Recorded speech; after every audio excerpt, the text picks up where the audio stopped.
yang engkau mampu melakukan. Kalau nak buat satu benda, buat yang mampu cukup, jangan terlampau sangat, kata Nabi SAW. Dan Nabi kata, fa wallahi la yamulullah, Allah tidak akan jemu kepada kamu untuk mendengar rintihan dan doa kamu, apa yang kamu minta, hatta tamillu, hingga kamu sendiri tamullu, yang jemu nak minta kepada Allah Subhanahu wa ta'ala. Dan Nabi kata, wa kana ahabbud din ilaihi ma dawama alaihi sahib. Apa yang paling penting, apa yang paling Allah suka, apa yang paling Allah berkehendak adalah orang itu buat sesuatu amalan, sesuatu ibadah, sesuatu kebaikan, dia kekal melaksanakannya dan dia sentiasa istiqamah dalam melaksanakan perkara tersebut. Atau kama qala sadaqa Rasulullah sallallahu alaihi wasallam. Hadis ini menggambarkan pada kita bahawa Islam antara agama yang selalu menghapuskan distraction yang mengganggu manusia daripada terus istiqamah di jalan Allah. Islam ni antara agama yang tak mau gangguan banyak. Islam ni agama yang tak nak benda-benda payah. Islam ni dia tak nak benda-benda susah. Kita nak betulkan balik pemikiran. Kalau kita ada pemikiran pahala hanya boleh dapat dengan sebab buat benda payah, itu kena betulkan balik. Pahala hanya diberi oleh Allah Subhanahu wa ta'ala bila kita bersusah-susah. Ini kena betulkan balik. Pahala hanya diberi oleh Allah Ta'ala kepada siapa yang buat satu benda itu dengan mudah dan istiqamah. Batu dalam hadis yang lain, bagaimana Abdullah bin Umar pernah mengatakan bahawa wa qala li Rasulullah sallallahu alaihi wasallam, satu hari Nabi kata kepada aku, Nabi kata, ya Abdullah, wahai Abdullah, alam ukhbiruka annaka tasum an-nahar wa taqumul lail. Nabi kata, wahai Abdullah, apakah belum aku katakan kepadamu bahawa engkau berpuasa di siang hari dan kau menghidupkan malam hari? Tidakkah aku berkata kepadamu, engkau selalu sibuk menghidupkan malam hari dan sibuk di siang harinya berpuasa? Maka dia pun kata, faqultu bala ya Rasulullah. Aku pun kata, ya betul Nabi, memang macam itulah aku. Nabi kata, fala taf'al. Qala fala taf'al. Jangan macam tu, jangan buat macam tu, jangan terus macam tu. Qala fala taf'al. Nabi sebut kepada Abdullah bin Amr, jangan begitu wahai Abdullah bin Umar, jangan. Apa yang harus kamu buat? Nabi kata, sum wa aftir. Puasalah, tapi buka. Jangan puasa sampai tak buka. Kemudian kata Nabi lagi, wa qum wa nam. Bangun malam, tapi tidurlah. Bersederhana dalam keadaan. Sebab fa inna li jasadika alaika haqqan. Kamu pada tubuh badan kamu, kamu ada hak yang kamu kena tunaikan. Hak tidur, hak berehat, hak makan, itu kamu kena tunaikan. Wa inna li'ainika 'alaika haqqan. Pada kelopak mata kamu ada hak yang perlu kamu tunaikan. Wa inna li zawjika 'alaika haqqan. Pada isteri kamu juga ada hak yang kamu kena tunaikan. Wa inna li zurika 'alaika haqqan. Dan kamu kepada orang yang datang bertamu kepada kamu ada hak yang perlu kamu tunaikan. Itu agama. Maksud dia, Tuhan bukan suruh kita ibadah sikit, Nabi bukan suruh kita ibadah sikit. Nabi suruh kita convert ibadah tu bagi banyak, multitask. Bukan hanya sembahyang ibadah, layan tetamu pun ibadah. Bukan hanya puasa ibadah, pergi rumah kenduri pun ibadah. Bukan hanya simpan janggut ibadah, pakai baju bersih pun ibadah. Bukan hanya diam diri tak berkata-kata apa ibadah, bercakap-cakap dengan orang juga ibadah. Nabi nak jadi ada multitasking, ada benda-benda yang banyak kita boleh buat dari segi ibadah. Nak mengelakkan satu benda ya, al-qalbu idza kallama Allah, nak elak yang tu ya. Tuan-tuan tahu tak, orang yang pulun ibadah malam hari, dia akan jemu ending dia. Tuan-tuan, orang yang asyik baca Quran sampai langsung tidak berehat, tidak berjalan-jalan, tengok pemandangan, dia akan jemu dengan Quran. Sebab memang manusia dia disediakan jemu terhadap sesuatu. Tahu tak tuan-tuan? Kita jemu tengok isteri pertama kita, betul tak? Tapi boleh berani tanya lah pasal tak ada bini tadi. Manusia dia akan mudah jemu bila dia asyik mengulang benda yang sama. Betul? Dalam hidup pun kita diajarkan eat, exercise, sleep, kan? Makan, exercise, tidur atau berehat. Tak mau kita mudah jemu. Maksud daripada cerita yang kita masukkan ni adalah, tuan-tuan orang Islam, oleh kerana tanggungjawabnya banyak, dia bukan hanya perlu beribadah pada Allah dari segi puasa dan zakat serta haji dah, dia juga perlu mengimarahkan muka bumi dengan perkara-perkara yang baik. Dia perlu untuk menghiaskan banyak benda. Sebab tu Islam dihapuskan benda-benda yang mengganggu perjalanan kanan dan kiri, dipanggil distraction. Umat Islam hari ini banyak gangguan. Kenapa tuan tak pergi jauh? Saya rasa tak boleh Ustaz, agama tak bagi. Padahal bukan agama tak bagi, dia tak faham apa yang agama suruh. Kenapa lambat bertindak? Nak buat macam mana Ustaz? Kami terpaksa tunggu solat subuh dulu. Solat subuh tu, lepas subuh baru kami boleh bertindak. Kita tanya, kenapa tak percepatkan solat subuh dan segerakan solat subuh? Kenapa harus tunggu lepas azan? Kena tunggu sampai 20 minit baru nak solat subuh. Kalau hari cuti fine lah, lepas daripada azan tunggu sampai 20 minit supaya orang jemaah datang. Tapi kalau hari kerja, jangan menyebabkan orang tak mari solat berjemaah sebab orang kata pergi masjid pun lambat. Nak azan 15 minit, nak qomat 15 minit. Azan dah, nak tunggu iqamah 15 minit. Kami tak boleh tunggu dah, saya kena sembahyang cepat-cepat pada banyak kerja. Kita menyebabkan gangguan kepada orang untuk solat berjemaah. Kita tak fikir kita kononnya nak melaksanakan Islam yang perfect, tapi kita membuat gangguan kepada banyak orang hingga mereka tak bersama dengan solat jemaah. Akhir sekali yang datang bersolat jemaah memang mereka yang kerja sendiri atau yang sudah pencen, yang lepas tu hanya nak tunggu makan roti canai. Itu yang pergi solat jemaah. Tapi yang sibuk bekerja tak akan pergi solat jemaah. Dah tahu jangan diri jadi imam, tengok semua pakai tie, cepat-cepat kan. Jangan duk cari ayat-ayat mutawalat, ambil 4-5 ayat sudah. Ini dia bantai semuka tuan-tuan. Kononnya agama kena perfect. Ni yang Nabi ajar. Itu kadang-kadang saya bagi pandangan ni agak orang marah, tapi kena sebut juga. Kadang-kadang ambil uduk, tan telinga ni kita jangan basuh. Kadang-kadang ambil uduk, ada satu masa kita tinggal telinga. Sebab nak bagi tahu pada anak kita, telinga ni tak wajib. Saya percaya hari ni ramai orang yang tak berapa nak mengaji, dia akan anggap telinga ni termasuk daripada anggota wuduk. So bila dia ambil wuduk, telinga dia basuh. Tapi hak sunat ni tak buat. Kubur dia tak buat pun, masuk air dalam hidung tak buat, basuh tangan tak buat pun. Tapi mari telinga dia basuh. Yang paling tak tahan ada tambahan, basuh tengkuk. Main mana? Pasal ada orang ambil wuduk tak pernah tinggal basuh tengkuk, padahal basuh tengkuk tak masuk langsung dalam anggota wuduk. Lepas tu kadang-kadang, bukan selalulah, kadang-kadang mari hari Jumaat kena tinggal juga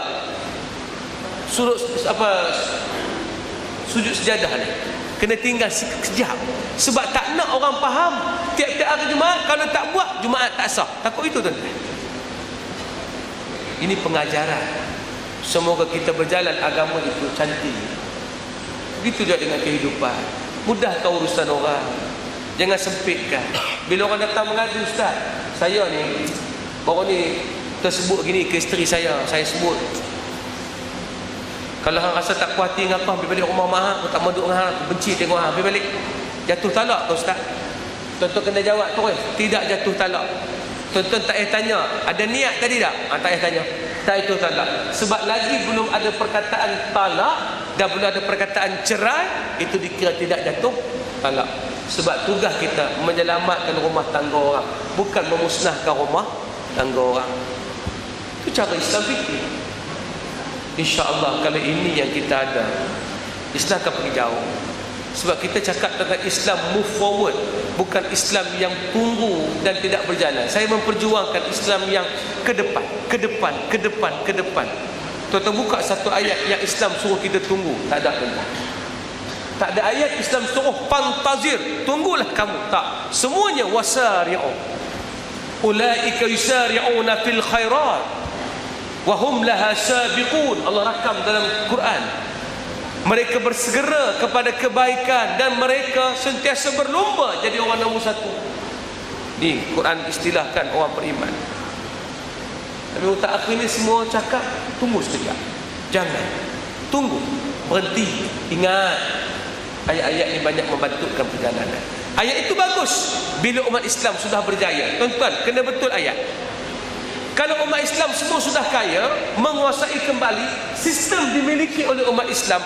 Umat Islam di luar sana menguasai keadaan. 80% teknologi dalam dunia ini umat Islam yang kontrol. 80% kehidupan dunia ini memerlukan umat Islam sebagai penyumbang terbesar.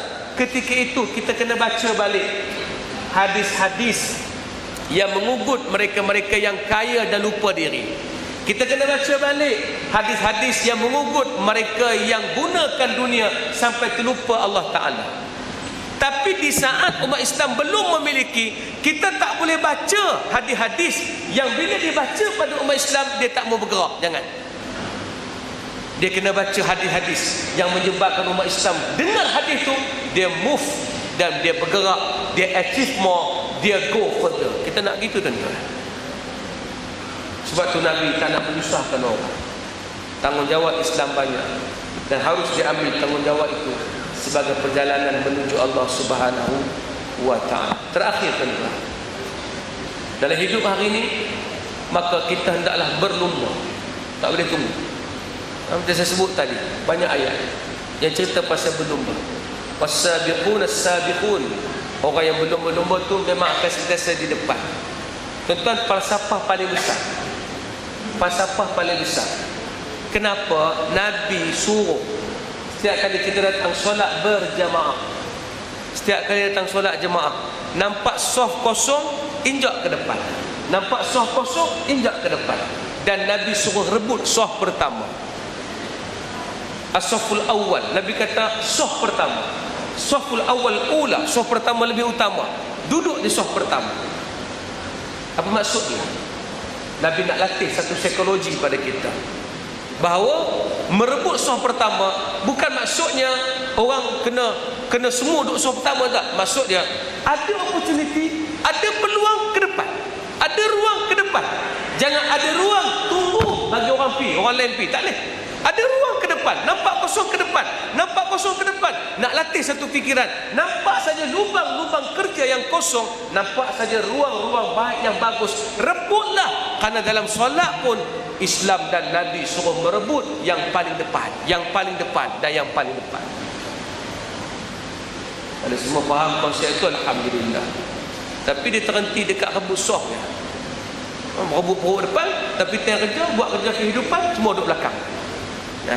Tak mau. Saya nak elakkan satu benda itu. Baru ni saya bagi satu syarikat, takut terus bila disebut tu. Kata ustaz, tak kena cerita bagi semangat sikit orang kita berjuang kuat sikit dalam kehidupan. Sebab apa? Ni company ni banyak dah yang kena buang. Kan kerana zaman orang buang pekerja tu kan, terutama oil and gas. Saya kata, sebab apa abang? Company ni banyak dah kena buang. Dan yang banyak kena buang tu kebanyakan orang surau. Oh, tu tak tahan. Hak banyak kena berhenti ni, kena termenit atau kena BSS ni ke banyakkan orang duduk di surau? Saya tanya pasal orang surau banyak kena tak perform Ustaz. Kita tak nak trademark orang mari surau adalah orang yang tak perform, sang pemalas, orang yang tak kreatif datang surau dan mereka mengimarahkan surau kerana mereka escape daripada kehidupan. Tak nak. Saya pernah pergi satu surau tuan-tuan. Apa semula surau mana? Kita nak mengajak depan ni, rupanya mengajak depan, belakang sana penuh dengan orang tidur tuan. Macam gua Hira, gelap. Depa tidur ramai tuan-tuan. Depa tu macam Ashabul Kahfi lah. Mereka tidur belakang tuan-tuan. Rupanya di surau itu ada satu tempat orang lari daripada kerja mai tidur. So orang dapat satu pandangan, pergi surau orang lemah Oh tak nak tuan-tuan. Saya nak ubah benda tu. Saya nak orang datang masjid dan surau, mereka yang sentiasa fastabiqul khairat, berlumba-lumba nak pergi ke depan. Kami nak dengar tazkirah, yang kami bawa keluar, kami akan naik jawatan yang tertinggi, kami akan pergi ke level yang lebih bagus. Kami nak agama ni jadi panduan untuk bimbing kami, bukan penghalang kami dan sekat kami untuk tidak bergerak. Dan saya berdasarkan jadi dengan syarat kita hapuskan banyak-banyak penghalang kanan dan kiri ini. Dan kita kena letakkan semua kerja kita adalah ibadah. Dan insya-Allah orang Kota Damansara di antara orang yang sangat-sangat bagus kerana penuh masjid dan surau dan sentiasa datang awal ke masjid. Tak tahulah niat awal tu pasal apa, sebab nak makan kambing ke tak tahulah, tapi mai awal lah. Jadi maknanya mudah-mudahan apa yang kita harapkan kita boleh terus ke depan insya-Allah dan ke depan. Tak ada cerita lain melainkan Islam mesti harus ke depan. Nanti satu masa kita akan bagi satu perbandingan. Kenapa masyarakat di zaman Nabi yang nomad, jumud, yang tidak terbuka kepada Rom dan Parsi, Nabi bawa datang seluruh teknologi dan keizahan duduk di tangan mereka dan mereka menguasai 2/3 muka bumi. Kenapa? Benda yang sama juga dapat kat kita. Islam juga, agama juga, hadis Nabi juga.